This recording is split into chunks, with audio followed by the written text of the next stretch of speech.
حضرت عبداللہ ابن عباس رضی اللہ تعالیٰ عنہ راوی ہیں کہ آقائے دو جہاں سرور کائنات محمد الرسول اللہ صلی اللہ علیہ وسلم ہمارے درمیان واس کے لیے کھڑے ہوئے اور فرمایا، اے لوگو، تمہیں اللہ تعالیٰ کی بارگاہ میں برہنہ جسم، برہنہ پاؤں اور ختنے کے بغیر اکٹھا کیا جائے گا۔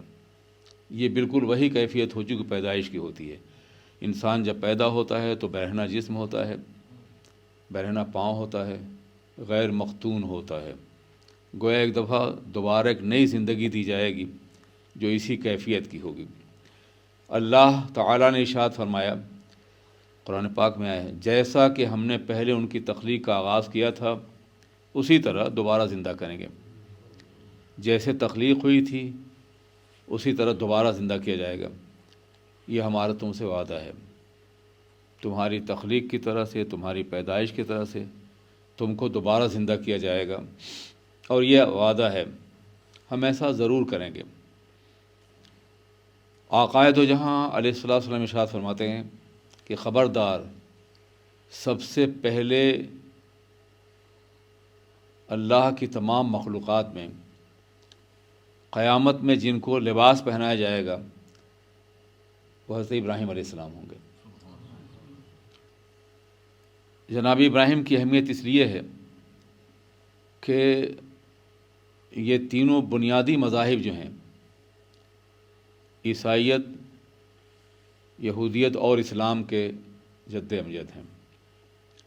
یہاں تک سارے مذاہب کا سلسلہ پہنچتا ہے۔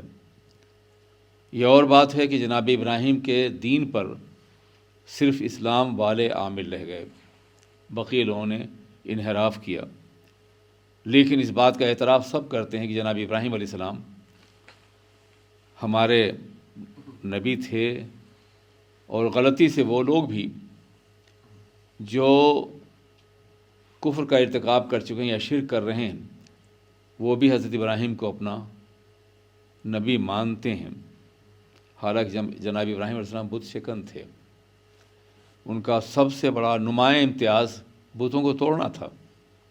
تو یہ کیسے ممکن ہے جو بت شکن رہے ہوں ان کے ماننے والے بت پرست ہو جائیں، تین خداؤں کو پوجنے لگیں؟ اس لیے تنہا مسلمان ہے جو دین ابراہیمی قائم ہے۔ یہی وجہ ہے کہ ہم نماز میں درود میں اللہ کے رسول سرور کائنات خاتم النبیین کے ساتھ ساتھ جناب ابراہیم پہ درود پڑھتے ہیں، ان کی آل پہ پڑھتے ہیں۔ اور آقائے دو جہاں نے فرمایا کہ تمہارا دین دین ابراہیمی ہے۔ دراصل حضور اکرم صلی اللہ علیہ وسلم دین ابراہیمی کی تجدید کے لیے تشریف لائے تھے، اور وہی دین جو کہ تمام انسانوں کا دین تھا، اسی دین کی دوبارہ تجدید اور تعلیم دی ہے سرور کائنات محمد رسول اللہ نے۔ اس لیے اس اعزاز کی بنیاد پر انہیں سب سے پہلے لباس پہنا، جنت کا لباس پہنا جائے گا۔ کیسا ہوگا اللہ کے علم ہے، لیکن جنتی لباس ہوگا۔ اس کے بعد آقا نے فرمایا کہ یاد رکھو کہ میری امت میں کچھ لوگوں کو لایا جائے گا جنہیں بائیں طرف سے لے جائیں گے۔ بائیں طرف سے جانے والے جہنم والے ہوں گے۔ تو آقا فرمایا کہ اے اللہ، یہ تو میرے ساتھی تھے، یہ جہنم میں کیوں بھیجے جا رہے ہیں؟ تو اللہ فرمائے گا کہ محبوب، تمہارے بعد انہوں نے کیا کیا تھا جو تمہیں معلوم نہیں ہے۔ انہوں نے بہت سے نئے کام کیے تھے۔ پھر آقائے دو جہاں اپنے رب کی بارگاہ میں عرض کریں گے کہ میں تو ان کے بارے میں وہی کہوں گا جو تیرے ایک نیک بندے نے کہا تھا۔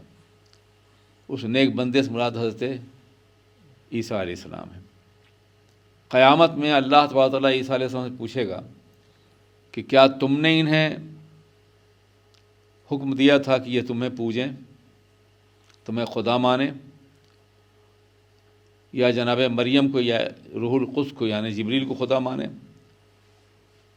تو وہ کہیں گے اللہ، جب تک میں حیات تھا دنیا میں اس وقت تک میں نے انہیں سنبھالے رکھا، میرے بعد جو انہوں نے کیا ہے تو اس کا رقیب ہے، تو جانتا ہے اسے۔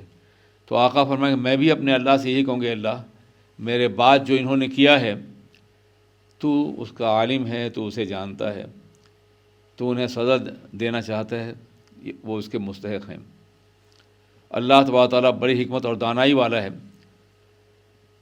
اس کے بعد آقا فرماتے مجھ سے کہا جائے گا یہ آپ کے بعد یہ لوگ اپنے پیروں کے بل گھوم کر کے مرتد ہو گئے تھے جب آپ ان سے جدا ہوئے۔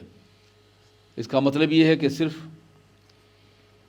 ایمان لانا کافی نہیں ہے، ایمان پہ باقی رکھنا ضروری ہے۔ مرتد کہتے ہیں اس شخص کو جو ایمان کے بعد کافر ہو جائے۔ کافر وہ ہوتا ہے جو پیدائشی کافر ہو یا کفر کا ارتکاب کسی طرح سے کرے۔ مرتد وہ ہوتا ہے جو ارتداد کا اختیار کرے، پہلے مسلمان ہوا اور پھر مرتد ہو گیا۔ تو بہت سے لوگ ایسے جو اسلام کے دعوے دار ہوں گے مگر مرتد ہو چکے ہوں گے، انہیں جہنم میں داخل کیا جائے گا۔ اللہ تبارک تعالیٰ ہمیں ہر طرح کے انحراف سے بچائے اور ہمیں دین براہیمی پہ، دین مصطفیٰ پر قائم رکھے۔ آمین یا رب العالمین۔